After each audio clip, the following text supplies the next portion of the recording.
সিরিয়ার ওপর থেকে নিষেধাজ্ঞা প্রত্যাহারের আহ্বান অন্তর্বর্তী সরকারের। বিদ্রোহী গোষ্ঠী চাইলে সামরিক সহায়তা দিতে রাজি তুরস্ক। 5 কোটি পাউন্ড সহায়তার ঘোষণা ব্রিটেনের। গাজার উত্তরাঞ্চলের শরণার্থী শিবিরে ইসরায়েলি তাণ্ডব। শিশু, সামরিক কর্মকর্তা ও সাংবাদিক সহ 28 জনের মৃত্যু, আহত শতাধিক। ট্রাম্প নেতানিয়াহুর ফোন আলাপ। দেশে দেশে মহান বিজয় দিবস উদযাপন। যুক্তরাষ্ট্রের ক্যালিফোর্নিয়ায় বর্ণাঢ্য শোভাযাত্রা। বীর শহীদদের স্মরণে প্রবাসীদের পতাকা উত্তোলন। শক্তিশালী সাইক্লোন চিডোর তাণ্ডবে লন্ডভন্ড ফ্রান্সের মায়োট দ্বীপ। এখন পর্যন্ত 14 জনের মৃত্যু, হতাহতের সংখ্যা হাজার ছাড়ানোর শঙ্কা। দ্রুত উদ্ধার কাজের নির্দেশ। এবং ইতালির স্পন্সর ভিসার আগাম আবেদনে সাড়া মিলছে না। পূরণ হয়নি নির্ধারিত কোটার 73%। বাংলাদেশিদের জন্য ইতিবাচক বলছেন প্রবাসীরা। সিরিয়ার ওপর থেকে নিষেধাজ্ঞা প্রত্যাহার করে নেওয়ার আহ্বান জানিয়েছে দেশটির অন্তর্বর্তী সরকার।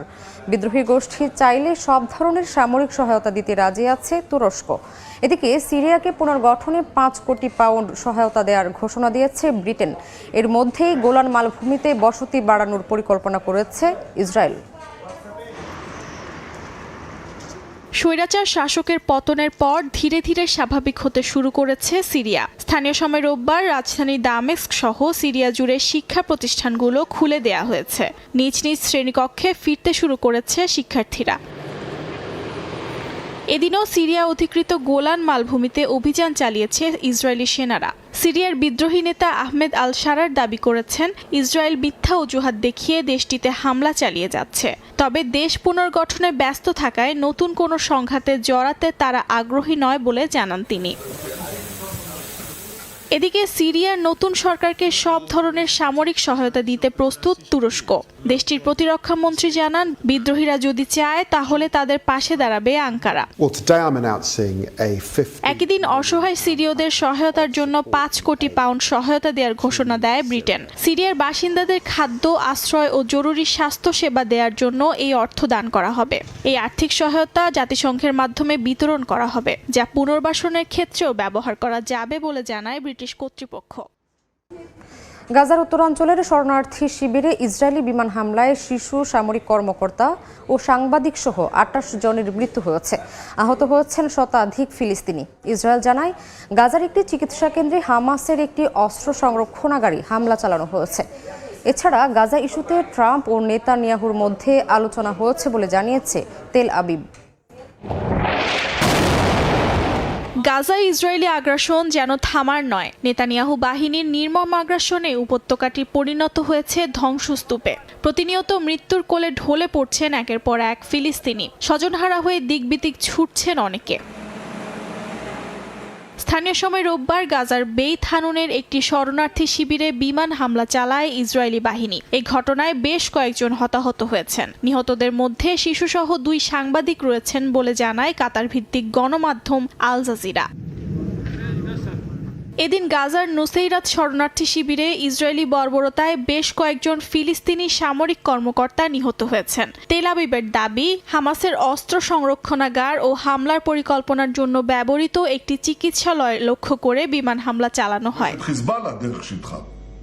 স্থানীয় সময় রোববার যুক্তরাষ্ট্রের নবনির্বাচিত প্রেসিডেন্ট ডোনাল্ড ট্রাম্পের সঙ্গে ফোন আলাপ হয় বেনিয়ামিন নেতানিয়াহুর। গাজায় হামাসের হাতে আটক ইসরায়েলি ও বিদেশি বন্দীদের মুক্তির বিষয়ে আলোচনা হয়েছে বলে জানান ইসরায়েলের প্রধানমন্ত্রী। গাজার স্বাস্থ্য মন্ত্রণালয় জানায়, গেল বছর 7 অক্টোবর থেকে এখন পর্যন্ত ইসরায়েলি হামলায় প্রায় 45,000 ফিলিস্তিনির মৃত্যু হয়েছে। আহত হয়েছেন 1 লাখের বেশি বাসিন্দা। স্বজনহারা ও বাস্তুহারা হয়েছেন লাখ লাখ মানুষ। অভিবাসী ইস্যুতে এবার নতুন পদক্ষেপের কথা জানালেন যুক্তরাষ্ট্রের নবনির্বাচিত প্রেসিডেন্ট ডোনাল্ড ট্রাম্প। যেসব দেশ অভিবাসীদের ফেরত নেবে না তাদের বিরুদ্ধে কর আরোপ সহ কঠোর পদক্ষেপ নেওয়ার হুমকি দিয়েছেন তিনি। যুক্তরাষ্ট্র থেকে লস্কর আল মামুনের রিপোর্ট। মার্কিন যুক্তরাষ্ট্রকে অবৈধ অভিবাসী মুক্ত করার প্রতিশ্রুতি দিয়েই নভেম্বরের নির্বাচনে ভূমিধস জয় পান রিপাবলিকান নেতা ডোনাল্ড ট্রাম্প। আগামী 20 জানুয়ারি শপথ গ্রহণের পর অবৈধদের বিতাড়নে কঠোর পদক্ষেপের হুঁশিয়ারি দিয়েছেন নবনির্বাচিত প্রেসিডেন্ট। সীমান্ত নিরাপত্তায় জাতীয় জরুরি অবস্থা জারির পাশাপাশি অবৈধদের তাড়াতে সামরিক বাহিনীকে ব্যবহার করার কথাও জানান তিনি। অভিবাসীদের বিরুদ্ধে তার প্রতিশ্রুতি বাস্তবায়নে এবার নতুন পরিকল্পনার কথা বললেন ট্রাম্প, আর তা হলো অভিবাসীরা যেসব দেশ থেকে এসেছে সেসব দেশে তাদেরকে ফেরত পাঠানো হবে। যারা ফেরত নিতে অস্বীকৃতি জানাবে তাদের বিরুদ্ধে নেওয়া হবে কঠোর ব্যবস্থা। টাইম ম্যাগাজিনের বর্ষসেরা ব্যক্তিত্ব নির্বাচিত হওয়ার পর ম্যাগাজিনটিতে দেয়া এক সাক্ষাৎকারে তিনি আরও বলেন, অভিবাসীদের ফেরত নিতে অনাগ্রহী দেশগুলোর বিরুদ্ধে যুক্তরাষ্ট্র ব্যবসায়িক সম্পর্ক বন্ধ করে দেবে। একই সঙ্গে তাদের পণ্যের উপর উচ্চ শুল্ক আরোপ করাও হবে বলে তিনি জানান। শক্তিশালী সাইক্লোন চিডোর আঘাতে লন্ডভন্ড ফ্রান্সের মায়োট দ্বীপ।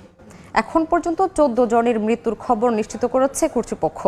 তবে হতাহতের সংখ্যা হাজার ছাড়াতে পারে বলে আশঙ্কা করা হচ্ছে। দেশটির আবহাওয়া দফতর বলছে, গেল 90 বছরের মধ্যে দ্বীপটিতে আঘাত হানা সবচেয়ে শক্তিশালী ঝড় চিডো।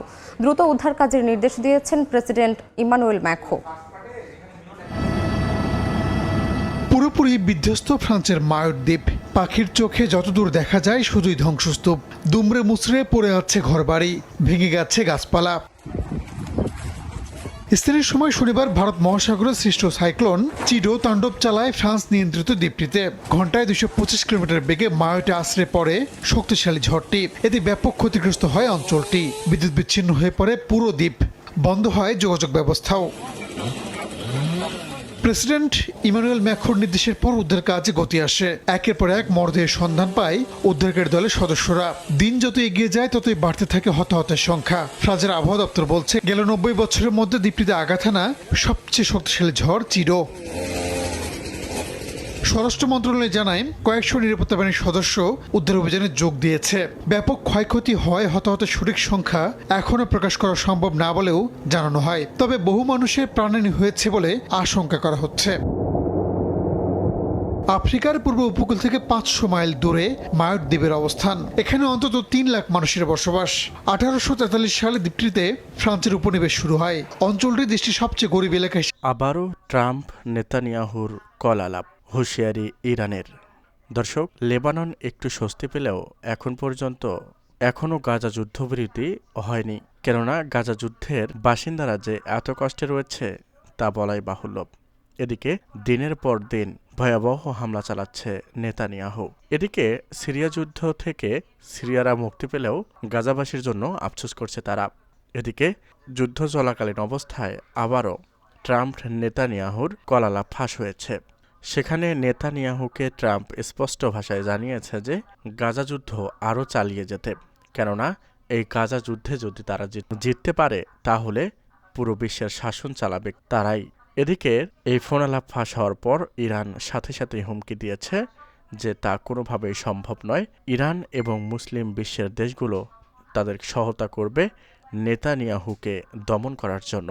তো দর্শক, এ নিয়ে আপনাদের মতামত অবশ্যই কাম্য। ধন্যবাদ।